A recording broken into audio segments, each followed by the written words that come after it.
Okay, good morning everyone, and thank you for attending this morning's session. My name's Mark Poole, Learning Design Manager for Lloyds Banking Group, and I'm joined by my colleague Sana. Hi everyone, I'm Sana and I'm going to be sharing some of my experiences using the technology rooms that Mark's going to go through and the impact it has to our learners at Lloyds Banking Group. Perfect, thanks Sana. Okay, so we're here today to talk you through our story of how we are transitioning from a virtual classroom experience into delivering a much more immersive, engaging learning experience in a post-COVID world. So prior to 2020, the majority of our training, I'm sure many of you will be able to reflect on this also, the majority of our training took place in a facilitated training room, typically face-to-face. We would have typically 12 delegates in a room, and they would come together in one site, in one location. They would of course incur travel costs. There would be expenses both for the delegate but also for the businesses as well. We did also complement some of our face-to-face delivery with other virtual and digital means such as e-learning, such as virtual classroom, or that was a little bit less so than face-to-face, as our face-to-face was our primary media for facilitated training. Sticky flick. So we delivered a range of courses from system training through to personal excellence training, through to behavioural training, induction training. And prior to COVID happening in 2020, we'd also tried to develop and deliver a much more immersive learning experience by deploying virtual reality into our face-to-face training as well. So we'd started to bring people in and use virtual reality as an alternative to traditional role-play type methods. In March 2020, the pandemic hit. We all know what happened and the world changed. Overnight, we moved from delivering primarily via face-to-face through to delivery via virtual classroom. Everything had changed. Both trainers and colleagues would now all of a sudden be doing things very differently, literally overnight. We're all having to adapt to a new way of doing things. We had to convert literally hundreds of courses from being able to be suitable for delivery in a face-to-face environment for being suitable for delivery virtually using WebEx or Microsoft Teams. This created a unique challenge, both for our trainers but also for our learners, as I'm sure many of you can imagine. We had to develop new skills, moving away from delivering face-to-face, of course new skills both for the trainer and the delegate, moving away from face-to-face to delivering virtually. There were of course a number of challenges. Again, we've probably all experienced these types of challenges. So what tech and equipment did people have? Were our laptops up to the challenge? In many cases, no, they weren't. They would overheat. You get the blue screen of death, etc., which I'm sure we've all seen. Did we have the skills and capabilities that we needed? Would learning still take place? How would we know that learning was taking place? How would the trainer know that our learners were attentive, that they were engaged? Much easier when you're face-to-face in a training room. What connection, what Wi-Fi, what broadband did people have? Both the trainer and the delegates, but how would that impact the learner experience as well? When the pandemic first hit, we accepted it. We accepted poor connection. We accepted people dropping off. We accepted people not being able to use the camera or not wanting to share their camera. So as for many organisations, this new way of working and learning continued. But we soon recognised that we would never ever go back to the way we were. We wouldn't go back to primarily delivering via face-to-face. We were having to face into a new future, and actually what would the future look like for learning delivery in a post-COVID world? We knew that virtual classroom would stay. We knew that it would probably become the primary method of facilitated training, moving away from face-to-face. But how could we still continue to engage and deliver a much more immersive learning experience in that post-COVID world? So our journey, and hopefully you can see this okay, our journey started in April 2021. We started to define our use cases. What rooms did we need? What training suites did we need? What technology might we need? Would our trainers have the skills to be able to deliver in this new way of delivery? Would learners and the business actually accept us continuing to deliver in a virtual world? When we move from necessity to actually choosing to do so? So in April and May, we defined those use cases. We were looking to see what did we want our rooms to be, what would be our use cases so that we could move forward. We started to scope out our requirements. From June to September, we developed a proof of concept. We hadn't got buy-in at this point. We were doing this purely as a learning function, knowing that we want to improve the learning delivery of the future. We knew we needed to do something, and we knew we needed to adapt. So we had to develop a proof of concept. And as I said, we haven't got approval or buy-in necessarily at this point. We set up some pop-up rooms. We knew what rooms we needed. We set up some pop-up rooms. We did it ourselves. We then evaluated the results. So through to September, we delivered a number of courses now by this point, and then we started to evaluate those results. We started to take feedback from our trainers, from our delegates. Then the fun started. That was when we had to start to re-engage, really. We needed to gain awareness. We needed to gain interest, curiosity across the group. We needed to engage with stakeholders right across the group, from IT, from other central teams, some other central functions. We needed their buy-in to continue what we were doing, and we needed their buy-in for us to develop this at scale, because at this point we've only really launched this in one location. We've got 65,000 colleagues across the group and across multiple locations within the country, so we needed to scale this. So that was our activity between October to December. So we started to form that business case, we got the buy-in, and we were getting the support through our stakeholders, supplemented with feedback and with metrics and data. So that's our journey so far.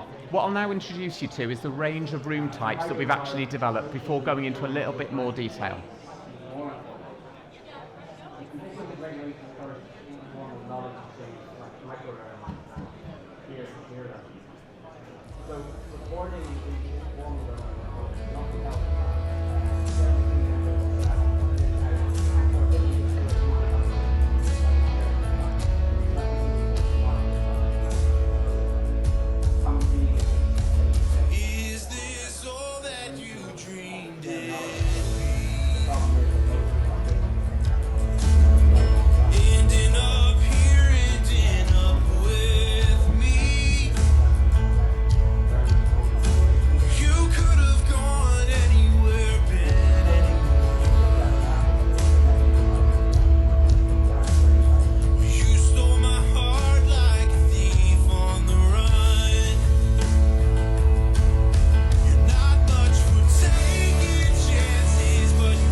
Okay, so that was just a quick video just showing visually what some of the rooms that we set up in one of the locations look like. So I'll just walk through these in turn and just give a little bit more detail behind each room type. So the first one, I guess this is the main one. This is the biggest room of all. This is the virtual delivery studio. So this is the Rapid MOOC virtual delivery studio that's a dual purpose, live delivery, live stream and film studio. So many of the technologies that we're using in this room type are actually the same, regardless of whether you're using live delivery and live streaming or filming. And filming was always a challenge within the group. We never previously had dedicated rooms, dedicated film studios. Again, some of you may be able to reflect with this also. We had to go out to external venues and hire studios, etc. So we wanted to create a dual purpose room that we could prove that return on investment. We can prove some cost avoidance in terms of this is how much money it could save the group by being able to do it in-house moving forward. So picture the scene. We have up to 3 trainers stood in front of a green screen. The fixed lighting to highlight the trainer, so we've got everything ceiling mounted that can highlight the trainer as well. The trainer's got access to an iPad that they can use as part of their session to facilitate with chat and delegates, etc. virtually. As I mentioned, it's a dual purpose room, and the trainer has in front of them multiple displays. So what will the trainer see? So the trainer sees multiple displays in front of them. they'll see themselves on the self view. Not always a great thing from a trainer perspective, but they'll see themselves on camera. They'll see their delegates on a video wall. So all of their delegates are at home now at this point. They'll see themselves on a video wall. In front of the RapidMOOC camera, which is the center point, and that's what's driving the audio and visual from all of this, is the RapidMOOC camera. We have an auto cue, so the trainer has the notes directly in front of them, so that when they're looking through the lens of the camera, they're reading their notes essentially, or they've got access to their notes. So it makes it much more engaging, it makes it much more immersive. The trainer is looking through the lens of the camera at all times. As I mentioned, there's flexible ceiling mounted microphones, so because we wanted this to be as good as possible, as less cluttered as possible, everything's ceiling mounted where we could possibly do it. And in addition to that, there's also real-time chroma keying. So that's one of the benefits of the RapidMOOC, is it allows real-time chroma keying. So the trainer can be stood in front of slides, in front of visuals, in front of images, videos, system demonstrations, pretty much like we are today, really. And that happens in real time. In addition to the learning glass, we've also got, in addition to the RapidMOOC Studio, we've also got a learning glass. So this is an additional piece of technology that is designed to replicate really what a trainer would use in a face-to-face environment with a whiteboard or a flip chart, which they would normally have. So in this situation, the trainer will stand behind the learning glass. The learning glass has got LED lighting. There will be a second camera that is looking directly through the learning glass. The trainer is writing on the learning glass, looking directly through the lens of the camera at all times. The second camera will project what's visually displayed on the learning glass through the RapidMOOC live into the session. So this is the equivalent really of the trainer using a whiteboard or using a flip chart stand to write. This caused a lot of interest and intrigue the first time delegates saw this, because they were thinking, how's this possible? Can the trainer now write backwards? Is that now a skill you need as a delivery trainer to be able to write backwards? It isn't, it flips it. So as part of the technology, as the trainer writes, it flips so that it feels natural, it feels normal to the delegate. The other benefit of this as well, because we've now got two cameras, we've got the main RapidMOOC one for the main studio, we've got the second camera for the learning glass. This can easily be switched using a Stream Deck. So it's one button that allows the trainer to move to the learning glass, hit a button, straight away the delegates can see them now behind the learning glass. So our virtual trainer delivery room. So this is a trainer-only studio designed to equip the trainer with all the tech they needed to deliver an immersive face-to-face like training course. So what we wanted to do here was replicate for a trainer what they would normally do in a face-to-face course. They'd be stood at the front of the room, they're moving about, they're using their space, and the camera will track them. So we have a customized room with 4 displays, 4 screens. We have a camera, it's a separate poly camera that tracks their movement. The trainer has large fixed screen. Again, it displays a video wall of all their delegates. The trainer has access to the trainer's notes, their PowerPoint view, etc. So all of the screens that the trainer needs to deliver an engaging and immersive experience. There's also double-sided whiteboards. So again, in a face-to-face course, you'd have whiteboards. So we've got the double-sided whiteboards that allows the trainer to write on the whiteboards. The camera tracks the trainer's movement. It focuses and zooms. So as the trainer is moving about the space, the camera's following them. It's tracking their movement. It's injecting movement and immersion to the session, again, for the delegates at home. The hybrid training room. So again, we've heard this, and I'm sure many of you have heard this before. Hybrid. Can we make hybrid work? We know we can do hybrid meetings. We know that people are starting a hybrid way of working. Some days they're going to be in the office, some days they're going to be at home. That'll all work hybrid, but what about learning? Will that actually work being hybrid? We're still testing that, we're still working through that. But what we have is a hybrid course that would allow both virtual and physical delegates in the room at the same time. So say 6 people in the room, 6 people virtually.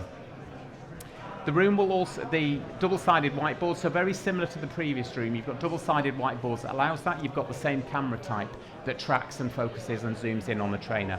But this will also be supported by a 360-degree owl camera. So this is a separate camera, small portable device that sits in the middle of the room that really allows for switching of the view. So this is ideal for group discussion. So normally in a face-to-face course, you would have group discussion. You'd have time for chat where the delegates are chatting, having conversations, maybe facilitated by the trainer. So the trainer is now switching very easily between the polycam, which is more the facilitated trainer and tracks and zones in on people, to the 360-degree owl camera, small portable device that picks up 3 delegates at any one time. So the delegates at home will remain connected to the delegates in the room and vice versa. One of the screens at the back of the room also will show that video wall. So again, this video wall is always there in all of the rooms so that you can always see all of the virtual delegates all of the time. The owl camera gives profile and presence to individuals within the room. And our final room type before I hand over to Sana is our self-serve film studio. Again, so using the Rapid Move device, the Rapid Move just behind here as well. This is designed to be a self-serve video film studio. It's designed for colleagues within the business, no technical expertise, no knowledge necessarily needed, no extra resource, no camera crews or anything like that. They can walk into that room, switch the device on, press record, and stand there and they're presenting in front of slides, visuals, exactly the same as we're doing in the virtual delivery studio, but this is open and you'll see some examples below of what this sort of things can look like. There's also a variety of different filming modes that you can also develop as well. So this is really designed to be self-serve, to allow people in the business who normally wouldn't have access to this level of technology to have the access to be able to go in, record a quick talking head style video for 2 minutes, but walk away with something they can be proud of that's polished and professional and complete. I'm now going to hand over to Sana, who is from our learning delivery team, who will be able to talk to you through from a trainer perspective what it feels like and also with some delegate feedback. Sana. Thank you. Thank you, Mark. So these rooms are amazing. I can see the learning glass sparks, a bit of interest with you all taking pictures, so that's great. But what was our starting point when we were thinking about actually delivering from these rooms? What we wanted to do was capture the same experiences and really keep that good feedback that we got from delegates in these face-to-face environments and translate that through into the virtual world. We had feedback such as engaging, interactive, relevant. So how do we still create that same feeling delivering using these virtual rooms that we have? And we had to do it overnight, as we all know. We had to switch straight away to using Teams and WebEx to deliver. And we did this really successfully. We had good feedback from our delegates, they were engaged in our sessions, and we were utilising these tools to deliver the sessions. We did that for 12 months, and then actually feedback started to come in that it was becoming a bit repetitive. It was becoming very similar. People were losing that kind of focus and attention because the environment wasn't changing, it was remaining the same. So again, how do we continue to enhance that experience for our learners? And it was becoming a bit of a big risk to us as a learning team. We needed to make sure we were being effective when we were delivering our sessions, particularly for, induction training. It lasts for 6 weeks, for 6 hours. So can you imagine just sitting behind your laptop in your bedroom or in your living room for that amount of time trying to take in learning? So something needed to change.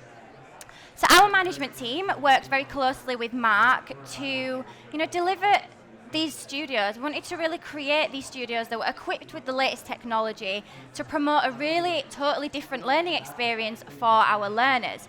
But not just for the learners, but for us as trainers as well. We still need to have a good experience when we're delivering, because as we know, the energy that we give is the energy that we receive from our learners.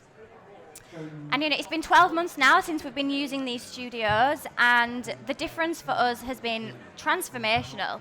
The impact to us as trainers, the first one is, we have space.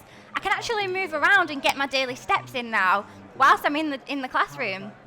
I can remain on camera whilst I'm moving around because we have multiple cameras following me around, so my delegates can still see me as I'm moving around. So I have that space to be able to do that. I can also bring my learning to life using these visual elements such as the learning glass. It also provides that really professional workspace. We've got a bespoke studio that we can walk into to deliver our sessions from. We don't have any kids or animals flying around in the background, no distractions. It's just a focused area to go onto. And I can see my delegates on a 65-inch screen. I can really capture all of the engagement. I can see when someone's using their phone or checking their emails and bring them straight back into the session to really keep that participation going with our delegates. We also have, multiple cameras, multiple screens, microphones, lighting. It all feels very professional. I've had a lot of people walk past the studio and think I'm Lloyds Banking Group's weather lady, but I'm definitely not. I'm a trainer. But sometimes I just tell them that I am. It also creates that wow factor as well, doesn't it? And that trainer credibility increases as well. It inspires confidence in us and me as a trainer that I'm able to deliver using this cutting edge technology. I feel invested in. I'm able to present my best self as a trainer to enhance the experiences for my learners as well. But that's all about me as a trainer and us as trainers, but really it's all about the learners, isn't it? We want to create that good experience for them. So what has that impact been? It's been pretty huge. We've had greater engagement, greater curiosity, instantly sparks the curiosity. Where are you? Why are you in the slide? Why are you not just sat behind your desk in a tiny little box on my screen? I can actually see you now. That attention, that retention of learning and information has increased as well, because we're able to involve and bring the learning to life in so many different ways. We've got so many different visual elements to it as well. We're also able to create a really immersive in-person feeling. The Rapid MOOC has amazing audio and quality so that it's really visually clear on screen where I am, where the slides are, and they can read all that and see that as well. And learners have said to me as a trainer, it feels like they're in the room with me.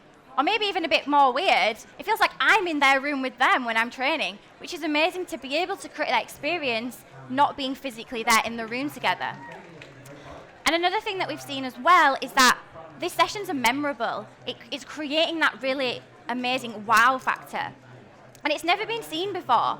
And what we're doing is driving a culture of learning not being seen as a chore, but something that people are excited to do. They want to come onto our sessions and see what we've got next to provide for them to enhance their learning and really just change it up a little bit. And what we've seen is an increase in our net promoter scores for our courses of 10 points, and that's hopefully just going to continue to increase as we get more people on and they can experience learning in a different way. So that's where we are now. We're rapidly upskilling our trainers. We're trying to confidently and competently, use these rooms across multiple sites in the UK. And by the end of the year, we're aiming for 100% utilisation of the rooms. But face-to-face classrooms are coming back now. Look, we're all here today face-to-face, which is so nice to see you all in person. But it's coming back. So what do? We've invested all this money in the technology, but face-to-face is coming back. So where do we go from here? So what our plan is to still have face-to-face sessions when we can for that deeper skills acquisition, but then run that alongside some of these virtual classrooms and these hybrid experiences. We're creating that inclusive environment so that if people want to dial in from home because they can't travel into the office anymore, then they can do that. But if people want to travel in and get the experiences that they had before, they can also do that as well. So we're able to deliver both solutions. And our trainers, we're upskilling trainers, but we're also putting in different sites across the UK so that trainers have a dedicated hub that they can go into to deliver their sessions from. So in summary, Lloyds Banking Group, we're embracing new ways of working. One of our values is to be bold and take action, and that's exactly what us as a learning function we are doing. We're advocating innovation, and the impact to our colleagues and our customers is phenomenal. The experience that they get despite not being there, it's second to none. It's really immersive. And we're building the knowledge and capabilities of our colleagues so that they can serve their customers and businesses and communities better, and ultimately helping Britain prosper. Thank you. Thank you, everyone. Thank you. Do we have any questions? Okay. If anybody has any questions, then I think we've got a couple of minutes still remaining, so feel free to shout them out, or both Sana and I will be here anyway, so more than happy to answer. I don't know if we have a mic. Yeah, you're okay. I just want to ask, as the trainer, how is the design of the content or delivery of the content different in this hybrid environment as opposed to when you're just in the classroom? So, Do you want to cover that? Yeah. So the question is, how is the design different? So how do we change and adapt the design of our training solutions, moving away from face-to-face in the classroom to virtual? Sandra, do you want to? Yeah, so when we're designing and delivering our courses, we couldn't just take a virtual course and then put it into the virtual delivery studios because they weren't designed to suit them. For example, if I'm having to be in the slide, I have to redesign the slide to create space for me to be in it so that I can like point to the information and move along. So we did have to redesign some of our content to suit the studios. And we did have to change some of the activities, you know, the breakout rooms and some of the like polls and using the chat more. But I would probably say not a lot in terms of actually redesigning the content, but the slide creation, we did have to create different visuals to suit the studios. In the hybrid, when you have Yeah. people face to face and virtual, Yes. is that again So the question, when we're in the hybrid environment, so is the design different then between virtual and face-to-face?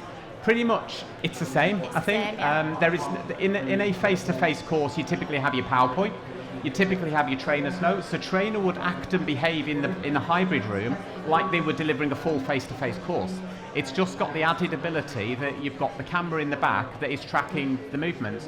So this is, I guess, from a trainer's skill, is probably more important, I guess, than the design, because it's a skill of being able to engage, say, 6 people in the room and 6 people remotely, and be able to manage that through the whole duration of the session. So that's where we are still continuing to build that. We're still continuing to learn that as we move forward, but that is definitely a skill and a change in capability. Yeah, I would agree. Yeah, whatever. Yeah.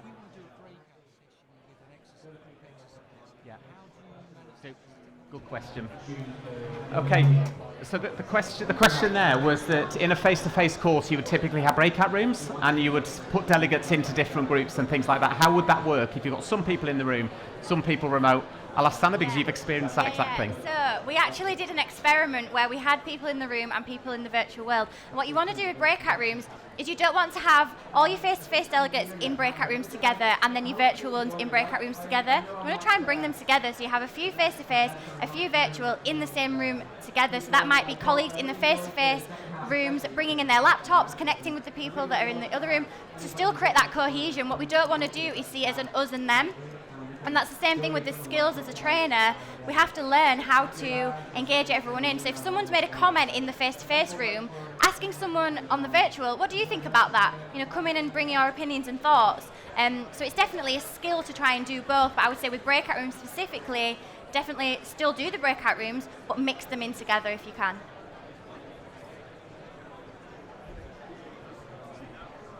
Oh, there's a mic behind you just there. Oh, there's a mic as well.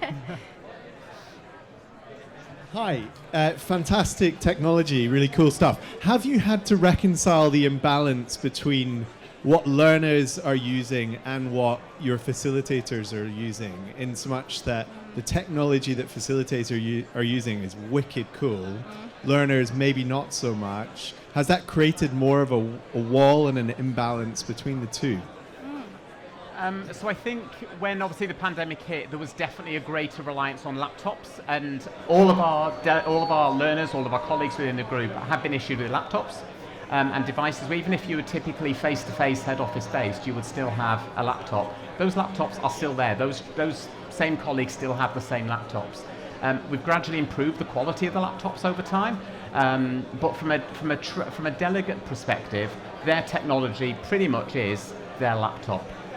They might connect it to an external screen, something like that. It depends on what their own personal setup is. But the power with all of this is what the trainer experiences.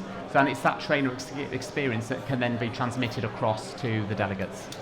But there is just another part to that is some of the courses, they don't suit the virtual delivery studios. Some of the specific courses that we have don't suit the specific rooms. So there's different rooms that we'll use for different courses. As an example, one of the courses we run is communicating virtually. So we're teaching delegates how to communicate in this virtual world. Now, if I'm in a delivery studio with a green screen, that's not me advocating the learning because they can't do that to communicate virtually. So that's where we'd use another room, or maybe I'd work from home to show them that skill. So it's very course specific as well in terms of what technology you use and when.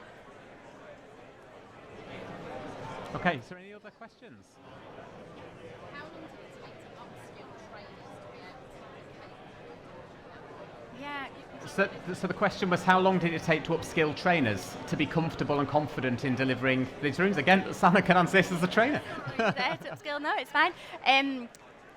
It's very different to different trainers because we have a lot of older school trainers that are used to just like flip charts and face-to-face classrooms. So just even that mindset switch of getting them to use the technology has been a little bit challenging. So I'd say it's different for different trainers.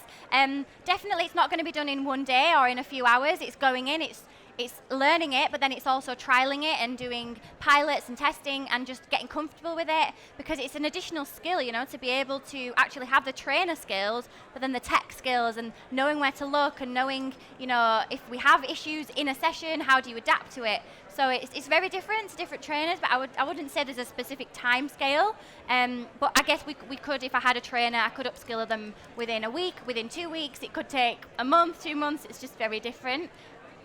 And I think just to finish off that point, it's not so much just about the trainer capability, it's the want and the willingness as well. Yeah. Because as we all have, trainers are probably no different. They've been quite comfortable being at home. They've been quite comfortable delivering because that's what they've been doing for 2 years or so. So what's their incentive of going into the office? Yeah, they've got 3 or 4 screens maybe in front of them. And this is real feedback we've had from trainers. What's the benefit of me traveling an hour to get into the office for delivering this? I can deliver the same thing just as effectively at home. And as Sana said, you've got the different room types for the different types of courses, and they're designed to create a more immersive, engaging delegate experience. It's a better experience for the trainer because the trainer's more energized, the trainer's on their feet, they're able to naturally inject the enthusiasm in their delivery that you normally expect when you're stood up, rather than sat fixed in front of your laptop or your laptop screen. So there's a balance there, I think, between capability, but also the willingness and the want for the trainer. But it's moving it over to what the delegate experience is, and that's a separate challenge altogether. Any other questions? No. Okay, well thank you all so much for your time this morning, and thank you for listening to this session. Hope you found it useful, and myself and Sana are still about here, so please do reach out if you've got any questions. Thank you everyone. Thank you.